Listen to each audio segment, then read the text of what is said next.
Hello friends, आज की इस वीडियो में हम डिस्कस करेंगे पैरेललोग्राम के बारे में, जो कि हमारे पास चैप्टर 3 में एक्सरसाइज 3.3 में पैरेललोग्राम के बारे में हमारे पास कुछ क्वेश्चंस हैं। तो पहले हम डिस्कस कर लेंगे कि पैरेललोग्राम एक्चुअल में होता क्या है।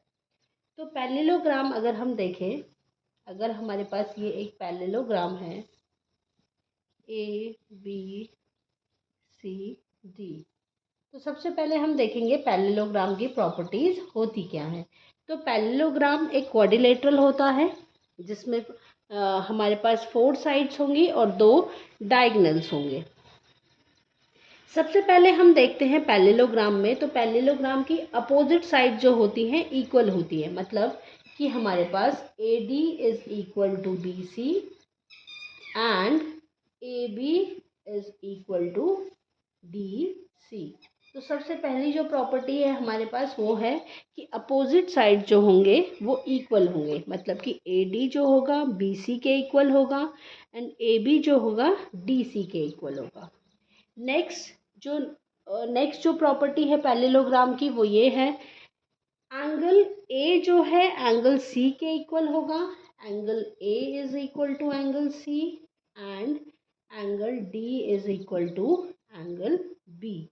तो जो अपोजिट एंगल्स होंगे, अपोजिट एंगल्स वो आपस में इक्वल होंगे। Angle A is equal to angle C, angle D is equal to angle B।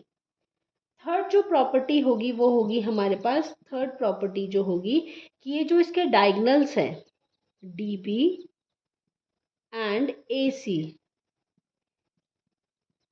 ये क्या करते हैं, बाइसेक्ट करते हैं एक दूसरे को, बाइसेक्ट ईच अदर।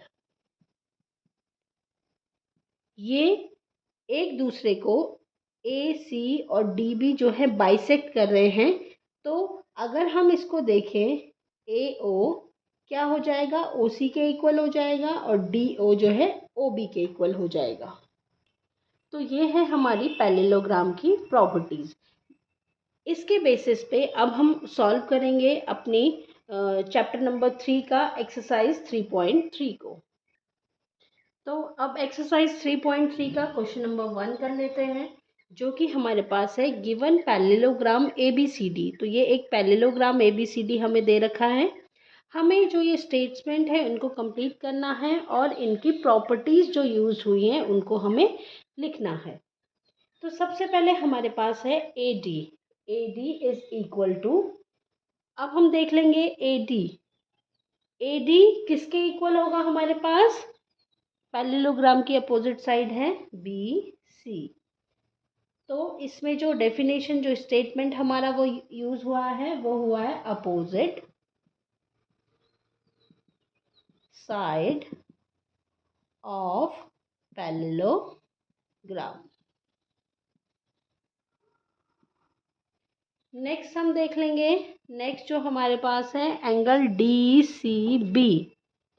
तो जैसे हमने अभी इंट्रोडक्शन में पढ़ा था कि जो अपोजिट साइड्स होते हैं, सॉरी अपोजिट जो एंगल होते हैं वो इक्वल होते हैं पैरेललोग्राम में। तो एंगल DCB के अपोजिट एंगल होगा DAB। तो एंगल DAB, और इसके लिए हमारे पास रीज़न होगा अपोजिट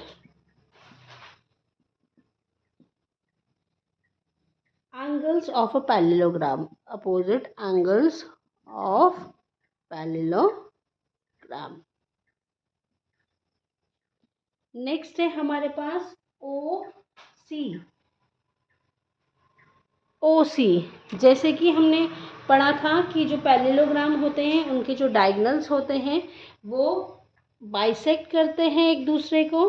तो OC जो है इक्वल हो जाएगा हमारे पास OA के, और रीजन हम लिखेंगे as diagonals of parallelogram, diagonals of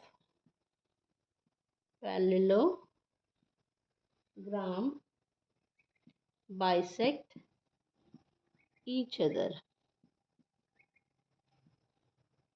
next हमारे पास है पार्ट 4, एंगल DAB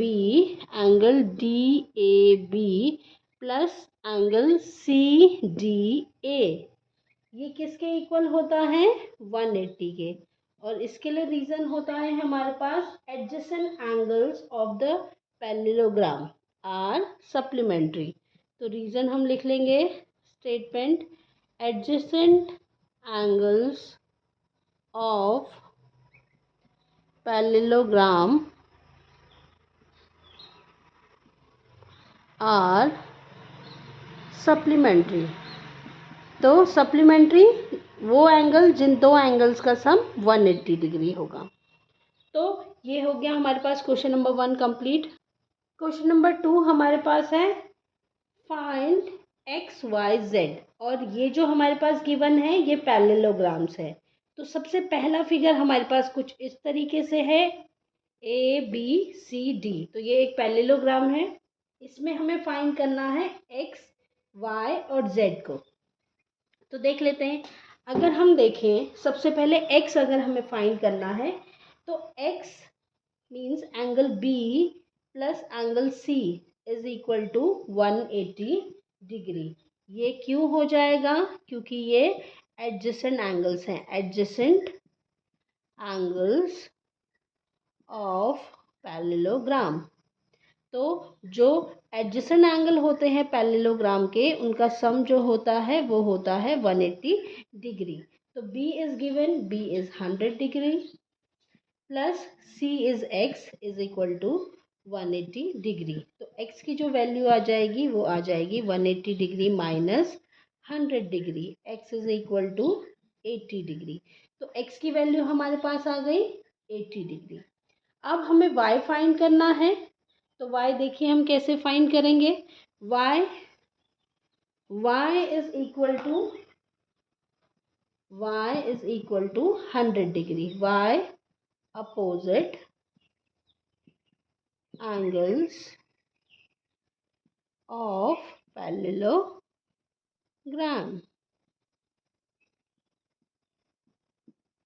नेक्स्ट हमें फाइंड करना है z is equal to x, और ये 80 डिग्री है, इसके लिए भी रीजन सेम होगा, opposite angles of parallelogram.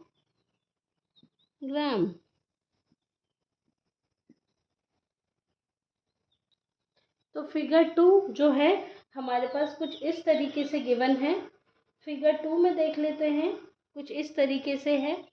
This is Z, ये एक एक्सटीरियर एंगल है, एक्स वाई इंटीरियर एंगल है, और ये हमारे पास 50 डिग्री दे रखा है। और ये जो है हमारे पास ए बी सी डी, हम इसे ले लेते हैं ए बी सी डी, और ये एक पैरेललोग्राम है। तो देखिए एक्स अगर हमें फाइंड करना है तो x plus 50 degree is equal to 180 degree, why adjacent angles of parallelogram.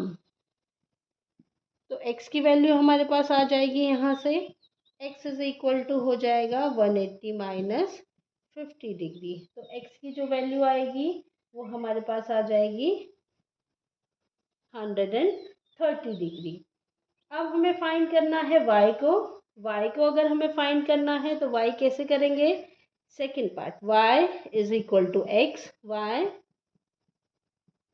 opposite angles of a parallelogram, opposite angles of parallelogram। Next जो है हमें फाइंड करना है z। तो देखिए z जब हमें फाइंड करना है तो कैसे फाइंड करेंगे z को? z फाइंड करना है हमें तो z हो जाएगा equal to x is equal to, x की वैल्यू आई थी हमारे पास 130 डिग्री, और इसके लिए रीज़न होगा करस्पॉन्डिंग एंगल। करस्पॉन्डिंग एंगल कौन से होते हैं? करस्पॉन्डिंग एंगल्स होते हैं हमारे पास जो जब हमारे पास देखिए पैरेललोग्राम है, इसके ये जो लाइंस हैं ये पैरेलल हैं और ये एक ट्रांसवर्सल लाइन है। तो ये जो दो एंगल्स बन रहे हैं हमारे पास, ये बन रहे हैं करस्पॉन्डिंग एंगल्स। तो x जो होगा z के इक्वल होगा। x की वैल्यू हमारे पास आई थी 130 डिग्री, तो z भी हमारे पास होगा 130 डिग्री। देखिए थर्ड पार्ट हमारे पास कुछ इस तरीके से है, ए बी सी डी एक पैरेललोग्राम है, और इसको अगर हम ओ ले लेते हैं यहाँ पे डायगोनल्स जहाँ पे इंटरसेक्ट कर रहे हैं, तो देखिए ये हमारे पास 90 डिग्री है, तो ये भी हमारे पास 90 होगा, ये भी 90 होगा और ये भी 90 होगा। तो x की जो वैल्यू है वो आ गई हमारे पास 90 डिग्री। उसके बाद अगर हम देखते हैं ए ओ बी में, तो ये एक ट्राइंगल फॉर्म हो रहा है। तो in triangle A O B x plus y plus 30 degree is equal to 180 degree. Sum of angles of a triangle. Sum of angles of triangle. तो x की वैल्यू हमारे पास आ गई 90 डिग्री, y की वैल्यू हम फाइंड कर लेंगे। तो ये हमारे पास हो जाएगा y is equal to 180 minus 120 degree. तो ये हो जाएगा y is equal to 60 degree. तो y की वैल्यू हमारे पास आ गई 60 डिग्री। अब हमने x फाइंड कर लिया, y फाइंड कर लिया, we have to find z। z जो है हमें फाइंड करना है, तो z कैसे फाइंड करेंगे? z जो है किसके इक्वल हो जाएगा? y के इक्वल हो जाएगा। तो देखिए y हमारे पास 60 डिग्री आ गया था, y 60 डिग्री आया तो x जो y जो है z के इक्वल होगा। क्यों? क्योंकि opposite angles are equal in parallelogram. तो हमारे पास जो एंगल z है वो भी आएगा 60 डिग्री y के इक्वल। नेक्स्ट है क्वेश्चन नंबर 4। कुछ इस तरीके से हमें पैरेललोग्राम दे रखा है, तो देखिए देख लेंगे। z की वैल्यू हम फाइंड कर लेंगे। z is equal to 80 degree, क्योंकि ये दोनों पैरेलल लाइन है, ये ट्रांसवर्सल लाइन है, तो करस्पॉन्डिंग एंगल्स फॉर्म हो रहे हैं। तो करस्पॉन्डिंग एंगल्स। फिर अगर हम देखते हैं y को, तो y क्या होगा? 80 होगा। y opposite angles of parallelogram.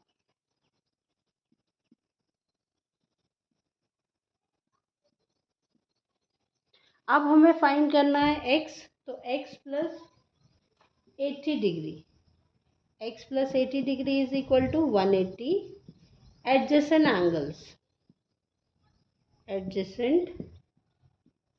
Angles in a parallelogram.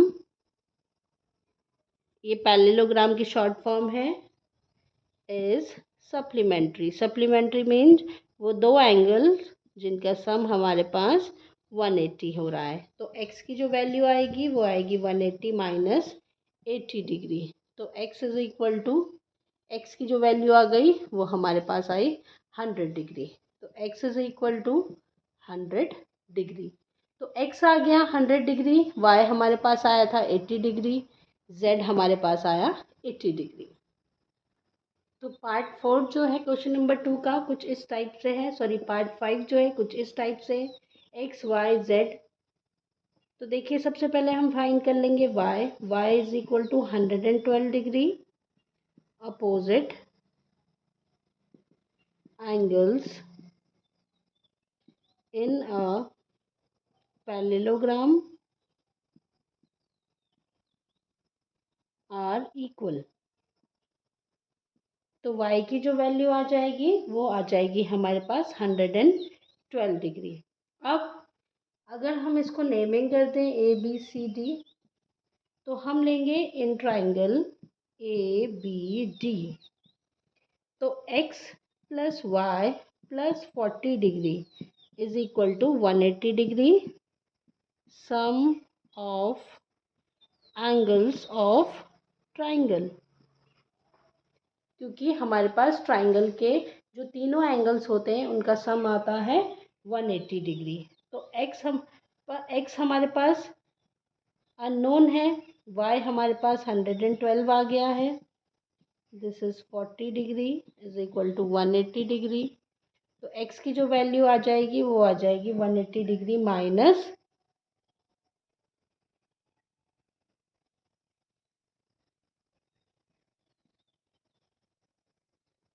तो ये आ जाएगा हमारे पास 28 डिग्री।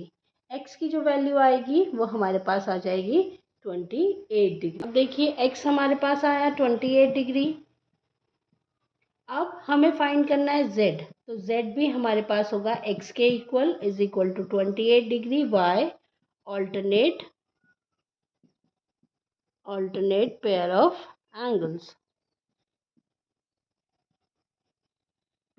angles are equal। तो देखिए ऑल्टरनेट पेयर ऑफ एंगल्स हमारे पास फॉर्म हो रहे हैं, तो ये भी क्या होते हैं, इक्वल होते हैं। तो हमारे पास आ गया एक्स वाई एंड जेड।